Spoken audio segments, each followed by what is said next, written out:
Lectura del libro del profeta Ezequiel.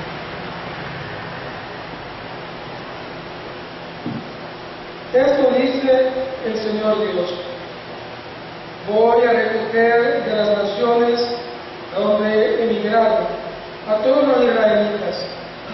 De todas partes los congregaré para llevarlos a su tierra.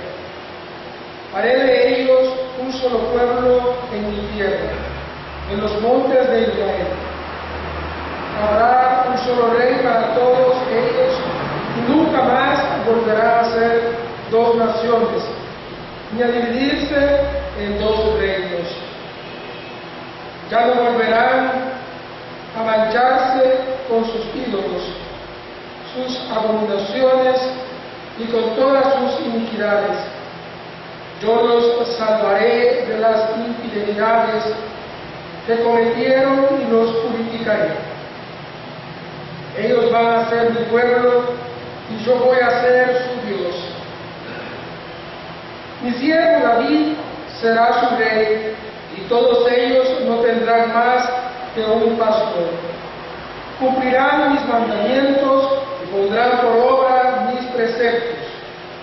Habitarán en la tierra que di a mi siervo Jacob, y en la que habitaron los padres de ustedes, y ahí vivirán para siempre ellos, sus hijos y sus nietos. Mi siervo David será su rey para siempre. Voy a hacer con ellos una alianza eterna de paz. Los enseñaré, los haré crecer y pondré mi santuario entre ellos para siempre. En medio de ellos estará mi templo. Yo voy a ser su Dios y ellos van a ser mi pueblo. Las naciones sabrán que yo soy el Señor que santifica a Israel, cuando vean mi santuario en medio de ellos para siempre. Palabra de Dios. El Señor cuidará a su pueblo como un pastor a su rebaño. El Señor cuidará a su pueblo como un pastor a su rebaño. Escuchen, pueblos, la palabra del Señor. Anúncienla aún en las islas más remotas. El que dispersó a Israel lo reunirá y lo cuidará como el pastor a su rebaño. El Señor cuidará a su pueblo como un pastor a su rebaño. Porque el Señor redimió a Jacob y lo rescató de las manos del poderoso. Ellos vendrán para aclamarlo al monte Sión y vendrán a gozar de los bienes del Señor. El Señor cuidará a su pueblo como un pastor a su rebaño. Entonces se alegrarán las jóvenes, danzando se sentirán felices, jóvenes y viejos, porque yo convertiré su tristeza en alegría, los llenaré de gozo y aliviaré sus penas. El Señor cuidará a su pueblo como un pastor a su rebaño. Honor y gloria a ti, Señor Jesús. Honor y gloria a ti, Señor. Purifíquense de todas sus iniquidades, renueven su corazón y su espíritu, dice el Señor. Honor y gloria a ti, Señor Jesús.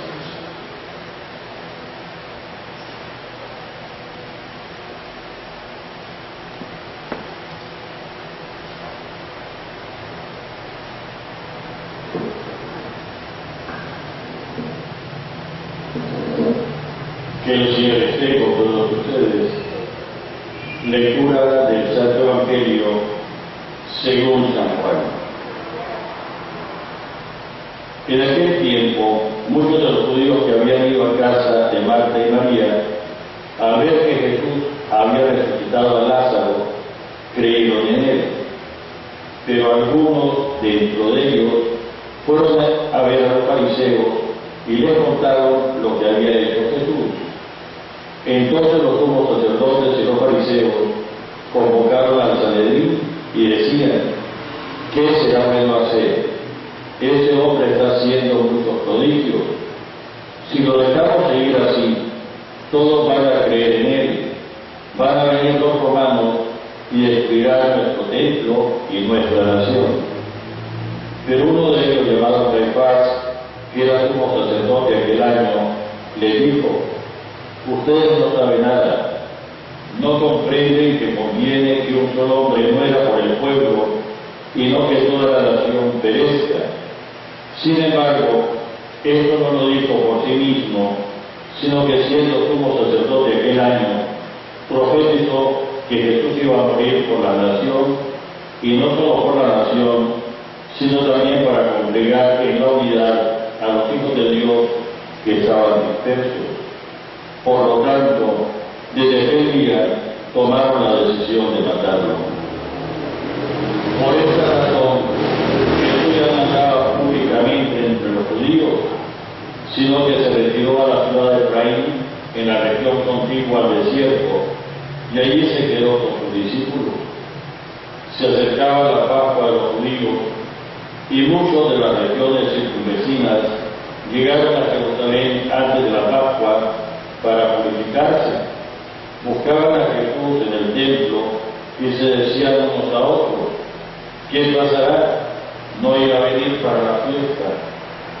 Palabra del Señor. Siéntese, por favor.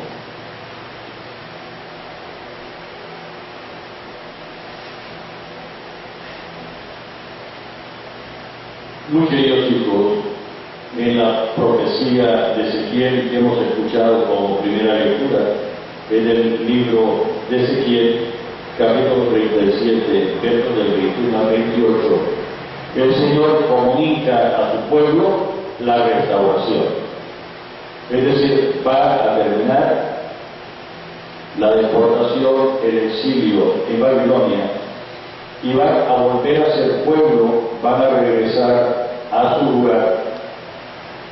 Pero no agota la profecía con simplemente regresar a la situación que estaba antes de la deportación.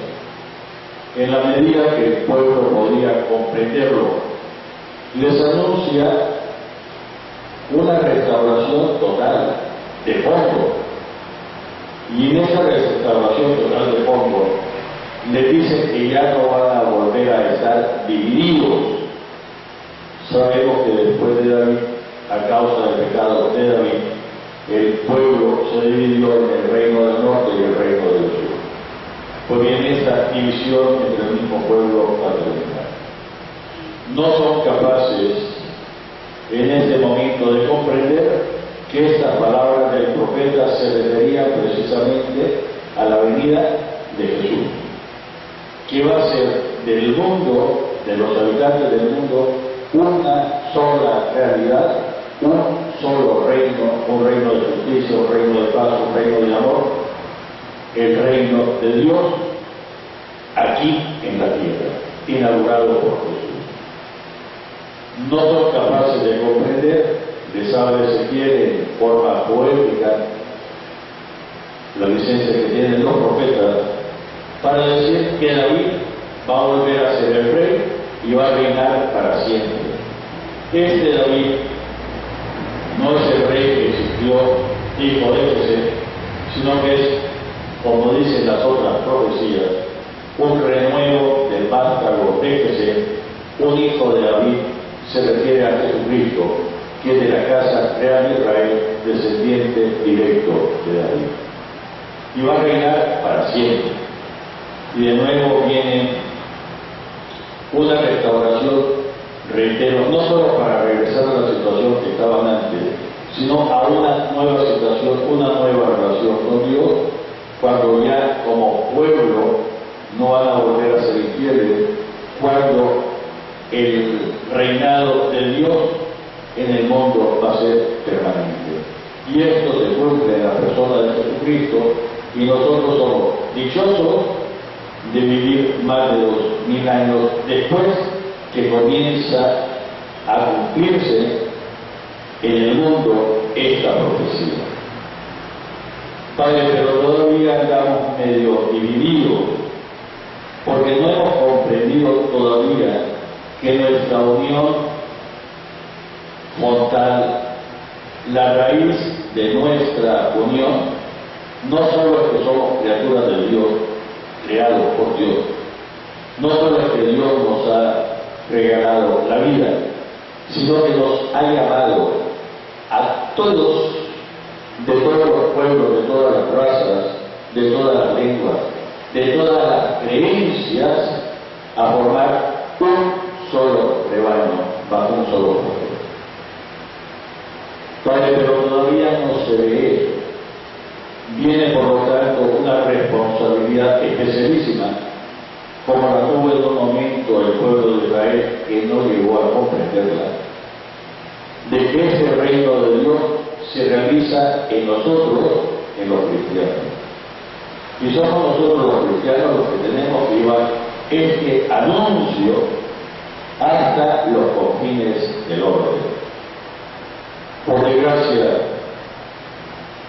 algunos han entendido que esto se trata de conseguir adeptos, como hacen las ideologías, como hacen los partidos políticos, como hacen los grupos económicos, y no se trata de esto. Se trata de que nosotros estamos llamados a ser como ángeles del Señor, enviados del Señor, para ser presentes frente a las personas concretas esta realidad y para hacer la transformación que le hace falta hoy todavía al mundo. Es decir, quitando el pecado de todos los seres humanos, pero también quitando los efectos del pecado, incluso, como dice nuestra doctrina social, de aquellas entidades que nacen de la voluntad de los hombres, pero han adquirido como un ser independiente de quienes lo originaron, que son las estructuras del pecado. A nosotros nos toca colaborar con esta limpieza general de la creación. No se me ocurre en este momento otra comparación. Limpieza a profundidad de toda mancha de suciedad, de toda mancha de corrupción, de toda mancha de mal, de todo pecado, para que esta realidad vuelva a ser lo que Dios planeó desde el inicio en la creación, y que le tocó a Jesucristo el iniciar una nueva creación, un nuevo ordenamiento de toda la realidad, para que todo cuanto existe tenga a Jesucristo por cabeza, para que reine en nosotros la verdad, para que reine en nosotros la justicia, para que la solidaridad sea real en nosotros y que estemos todos unidos con el vínculo del amor, perdonándonos por lo tanto unos a los otros las molestias que nos hacemos, las ofensas que nos hacemos, las heridas que nos hacemos, las que hacemos sin querer y las que hacemos queriendo, quitando todo pecado, para que el reino de Dios sobre el mundo sea pleno. Y si me dicen, Padre, eso es muy difícil. No se preocupen, para nosotros los hombres es imposible. Solo lo puede hacer Dios a través de nosotros. A través de nosotros. A nosotros nos toca no solo llevar el anuncio alegre de que ha surgido en el mundo una realidad totalmente distinta, una realidad que es eterna, permanente, que no cambia, el reino de Dios, sino que nos toca llevar también el testimonio que hemos encontrado a este Rey de Reyes, Señor de Señores, ante el cual toda rodilla se dobla en el cielo, en la tierra, en el abismo, y toda lengua proclama que Jesucristo es el Señor. Es decir, el Rey, el que tenía que venir y no tenemos que seguir esperando a otro. Y se me dice, padre, eso suena a demasiado lejano. Quisiera prestarle palabras a San Pablo, ya que la mayoría de ustedes son mujeres, estamos 3 mujeres y 2 varones. Algo así como en la gestación de un nuevo ser, cuando ustedes las mujeres están embarazadas, como que se hace eternos esos 9 meses, y algunas veces como que si entraran en la ganas de que ya terminara.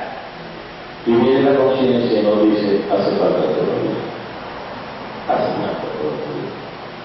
¿Y qué pueden hacer las mujeres cuando ya están embarazadas? Colaborar con ese embarazo, que con una eficacia, si quiere, misteriosa pero eficaz, va formando en el centro de ustedes un nuevo ser, hasta que aquí, en el nacimiento, podamos verle cara a cara y comenzar una vida independiente de la madre. Padre, pero es que algunos dicen que esto es idealista, que es utópico. Bendita utopía que nos lleva a esforzarnos por crear algo positivo y no para seguir apoyando la violencia, la destrucción, la muerte. En el Evangelio, precioso Evangelio, nos dice que muchos judíos, total Betania estaba muy cercano a Jerusalén, habían ido a ver con sus propios ojos a Lázaro, que sabían que estaba muerto y que Jesús resucitó. Y al verlo con sus propios ojos, algunos creyeron en Jesús, lograron descifrar este signo que le llamó a la fe. Pero otros, cosa rara en todas las culturas, en todos los tiempos, regresaron a Jerusalén con el chisme, con el cuento, a calentarle la cabeza a los fariseos y a los que mandaban religiosamente, aunque en Israel es un mandato religioso, político, económico, social, aun a pesar de que estaban bajo la bota del poder romano. Regresaron con el chisme y se reúne en Sanedrín, Senado judío, y se preguntan qué vamos a hacer con esto. Y el razonamiento que hacen no está del todo equivocado. Si sigue así y sigues teniendo adeptos, los romanos que nos están dominando militarmente se van a poner nerviosos y van a decidir terminar el pueblo. ¿Qué hacemos? Y el que hacía el sumo sacerdote, y nos explica muy bien el evangelista, que no es que se le ocurrió a él, sino que lo inspiró el Espíritu Santo, exclamó que era preferible que muriera una sola persona en favor del pueblo, para salvar al pueblo. Y aunque no era consciente de todo lo que significaba su consejo, y aquí le tengo algún momento. ¿Cuántas veces es posible que nos haya pasado a nosotros que sin darnos cuenta, como este personaje, el Espíritu Santo nos inspira, y aunque nosotros pensemos que estamos aconsejando alguna cosa, no somos conscientes de todas las consecuencias que tiene ese consejo? Lo advierte el evangelista. ¿Y cuántas veces en lo malo nosotros nos atribuimos que somos muy inteligentes, que somos muy astutos, que somos muy santos, que somos muy fieles, que nosotros cuando tenemos que reconocer con toda la verdad que somos simples instrumentos en las manos del Señor. Y si me dicen, Padre, no sea grosero, atribúyale algún mérito al que transmite el mensaje, tendría que recordarle el mismo mérito que tendría que la mula en Bazán cuando todos se habían negado de ser instrumentos y el Señor, que quería hacer llegar su palabra, ocupó aquel burrito, aquella mula, para profetizar. La ventaja de que cuando esto se hace consciente, cuando uno tiene la humildad, que es la verdad, de reconocer que uno solo es instrumento, puede servir para mi salvación y mi crecimiento espiritual. Pero con la conciencia que solo me toca expresar frente a la comunidad lo que pienso, incluso que me dicte el Espíritu Santo. Y si piensan que me lo invento, esto es una cita literal del capítulo 12 de la primera carta a los Corintios de San Pablo, cuando dice que el que tiene una profecía, que la diga, pero que después cumple la comunidad. Que algunas veces se nos olvida, y algunas veces también nosotros, incluso presumiendo por conocimiento de la Sagrada Escritura, nos endiosamos.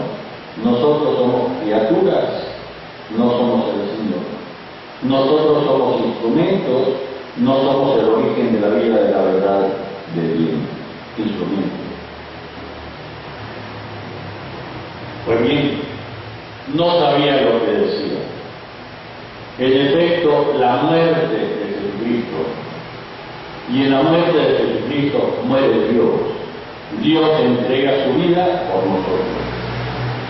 Y si a alguien le parece raro, recuerden que nuestra fe dice que lo hecho, dicho, sufrido por Jesús en cuanto hombre, se dice con toda propiedad, hecho, dicho, sufrido por Jesús en cuanto Dios.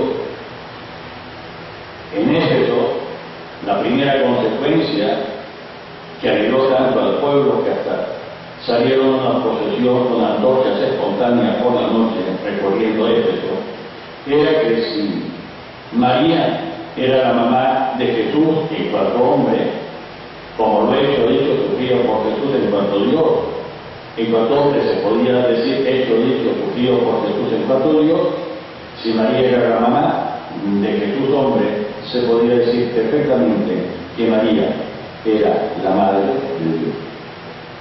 Esta vocación bellísima, que desde hace casi 1800 años sigue consolidando a la Iglesia. Y nosotros en el Rosario distinguimos perfectamente, para que nadie se equivoque, hija de Dios Padre, madre de Dios Hijo, esposa de Dios Espíritu Santo. Pues bien, hemos sido redimidos por la vida misma de Dios. Algunas veces nosotros nos centramos, sobre todo en esta semana que va a comenzar, y el Viernes Santo, en el sufrimiento físico. Y algunas veces se nos pasa, miren por dónde, que aunque esto es valiosísimo, porque es sufrimiento del propio Dios en la persona de Jesucristo, esto sobre lo preparatorio para la muerte, para entregar por nosotros la vida, para rescatarnos a nosotros con el pago de la propia vida de Dios, la salvación, que cada uno de nosotros tiene que apropiarse, es decir, hacerla personal. Padre, ¿qué significa eso? Déjenme poner, saben que es un mal ejemplo, pero es un ejemplo. El Señor nos regaló la salvación, entre otras cosas. Es como cuando nosotros nos dan un regalo y es nuestro, ya nos lo dieron, ya lo tenemos en nuestro poder. Pero mientras no le quitemos el lazo, le quitemos el papel de regalo, lo abramos y lo comencemos a utilizar, no nos aprovecha. Padre, pero si ya lo tenemos, sí, pero no lo hemos particularizado, no nos hemos apropiado propiamente de él. Por lo tanto, la salvación que nos consiguió Jesucristo, nosotros también tenemos que quitarle el lazo, el papel de regalo, comenzarlo a utilizar. Y se comienza a utilizar, ¿cómo no? Pidiendo perdón por nuestros pecados y recurriendo a las aguas del bautismo, que solo se puede recibir una vez para el perdón de nuestros pecados. Creo un solo bautismo para el perdón de los pecados, y si después del bautismo he vuelto a caer con el sacramento de la reconciliación, si es pecado grave.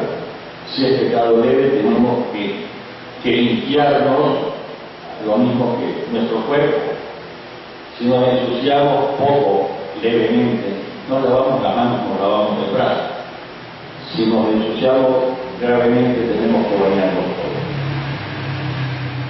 Con estas ideas, pues, terminamos este tiempo de preparación, y mañana, Domingo de Ramos, vamos a decir: bendito el que viene en nombre del Señor, hosana del cielo, este es nuestro libertador. Que ojalá no se nos olvide, cuando en la práctica, como tantas veces hemos hecho, hemos buscado otros salvadores, hemos buscado otros guías, hemos buscado otros caudillos, hemos buscado otros salvadores, cuando tenemos un solo Salvador, Jesucristo nuestro Señor. En el nombre del Padre, del Hijo y del Espíritu Santo. Amén.